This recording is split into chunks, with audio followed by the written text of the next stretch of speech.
Selamat sore semuanya. Perkenalkan, nama saya Elizabeth Sunarti Bamul dari Prodi Kewirausahaan.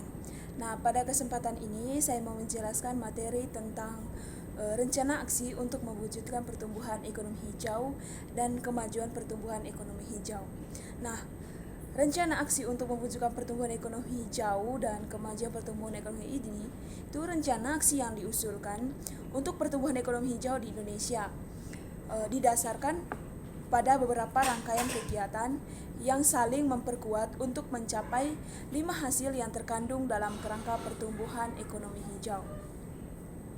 Pertama itu menciptakan dan melaksanakan faktor-faktor pemungkin dan insentif-insentif yang mengurangi risiko kepada investor dan bisnis yang tertarik untuk menerapkan praktik-praktik berkelanjutan dan teknologi hijau. Yang kedua itu menata ulang kebijakan. Menata ulang kebijakan, rencana dan proyek-proyek nasional dan daerah untuk memastikan bahwa manfaat sosial dan lingkungan dan biaya sepenuhnya terintegrasi dari awal. Yang ketiga itu membangun kapasitas dan lembaga serta menjamin tata kelola yang baik untuk mendukung kebijakan, insentif, rencana, dan proyek pertumbuhan ekonomi hijau. Nah, ada pula faktor kemungkinan pertumbuhan ekonomi hijau ini diidentifikasi dalam peta jalan, mencakup berbagai kegiatan di kelompok sektor energi dan industri ekstraktif, industri manufaktur, konektivitas dan sumber daya alam terbarukan, serta di wilayah lintas sektor dari pasar yang terbarukan, serta di wilayah lintas sektor dari pasar yang berkembang untuk modal alamnya. Faktor-faktor ini sangat beragam, termasuk seperti menghapus pengembangan teknologi bersih, mempercepat sertifikasi internasional produk yang berkelanjutan, meningkatkan keterlibatan masyarakat dalam pengelolaan terumbu karang, dan menyediakan pembiayaan jangka panjang untuk proyek-proyek kehutanan. Faktor-faktor pemungkin ini bukan satu-satunya yang dibutuhkan untuk membuat pertumbuhan ekonomi hijau. Namun, mereka mewakili satu set kebijakan dan inisiatif dengan potensi tepat guna untuk menempatkan Indonesia pada lintasan pertumbuhan ekonomi hijau. Beberapa kegiatan telah dimulai. Rencana aksi menunjukkan bagaimana peluang pertumbuhan ekonomi hijau yang dijelaskan dalam peta jalan tersebut dapat diwujudkan dari waktu ke waktu. Nah, ada juga penganggaran untuk pertumbuhan ekonomi hijau ini.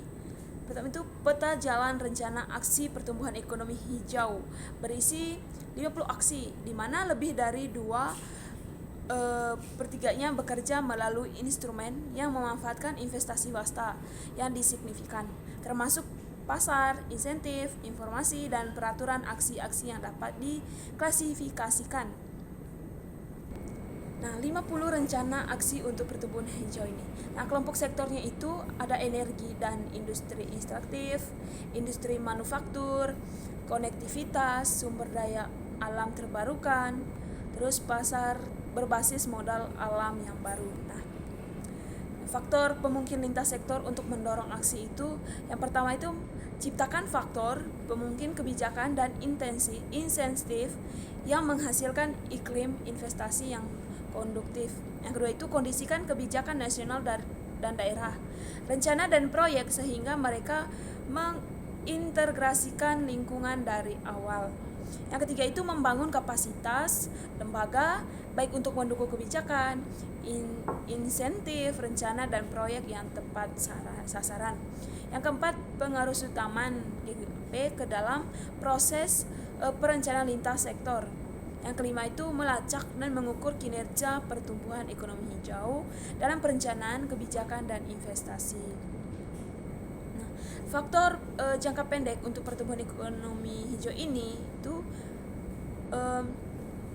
melaksanakan penilaian secara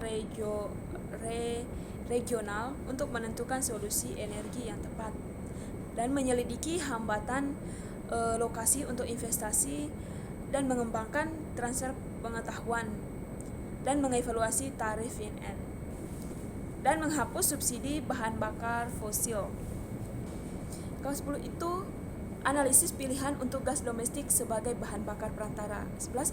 Mengembangkan pendekatan yang tepat sasaran untuk meningkatkan nilai tambah dalam pengelolaan mineral. Terus mengembangkan insentif fiskal untuk efisien energi. Ke-13 itu melibatkan pemain industri kunci dalam efisien energi. Yang ke-14 investasi riset dan pengembangan teknologi bersih dan bahan-bahan pengelolaannya. Dan masih banyak yang lainnya.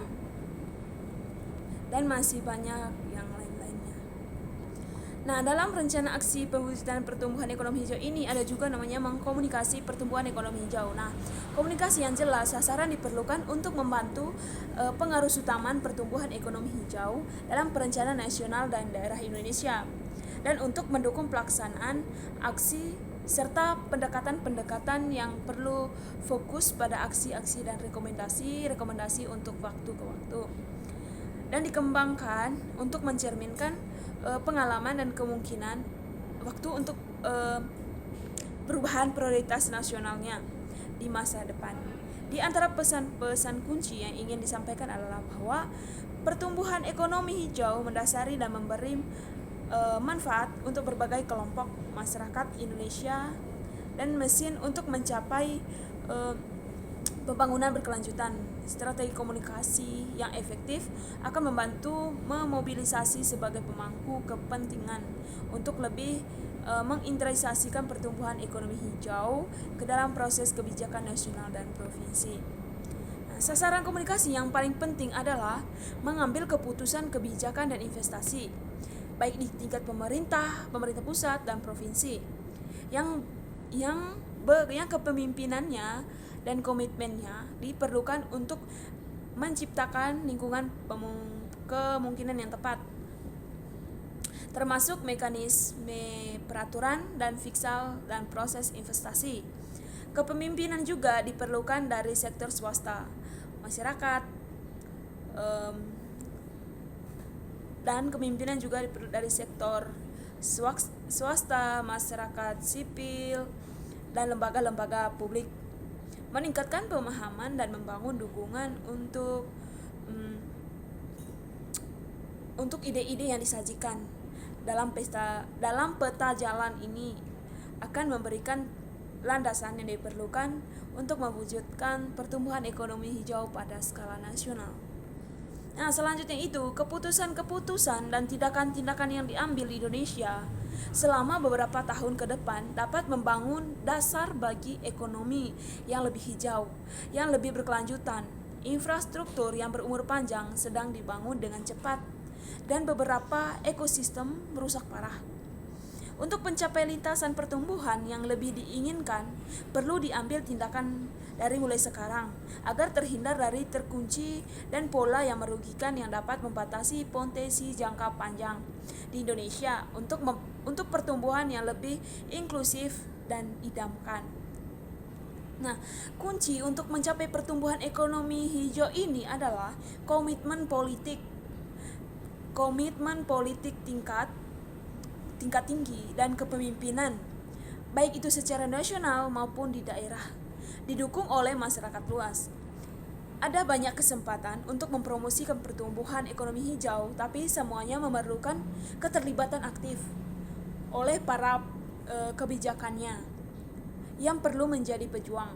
Pertumbuhan ekonomi hijau banyak tunas dari model ekonomi yang lebih berkelanjutan untuk di Indonesia. Indonesia sudah terlihat dalam berbagai proyek dan inisiatif di seluruh negeri diungkapkan bahwa di dalam pertumbuhan ekonomi itu ada peta jalan. Nah, untuk mencapai manfaat penuh dari pertumbuhan ekonomi hijau untuk membantu mencapai tujuan pembangunan berkelanjutan akan membutuhkan pengaruh utama pertumbuhan ekonomi hijau seluruh pemerintah dan lembaga-lembaga di Indonesia, komunitas bisnis dan masyarakat sipil. Pengaruh utama sistematis yang seimbang, pendekatan pertumbuhan ekonomi hijau holistik akan membutuhkan kombinasi kebijakan dan faktor pemungkin yang tepat, termasuk integrasi pertumbuhan ekonomi hijau ke dalam perencanaan dan pengambilan keputusan investasi. Sekian video dari materi rencana aksi mewujudkan pertumbuhan ekonomi hijau dan kemajuan pertumbuhan ekonomi hijau. Saya ucapkan terima kasih dan saya minta maaf karena dalam video ini penuh dengan kekurangan. Terima kasih.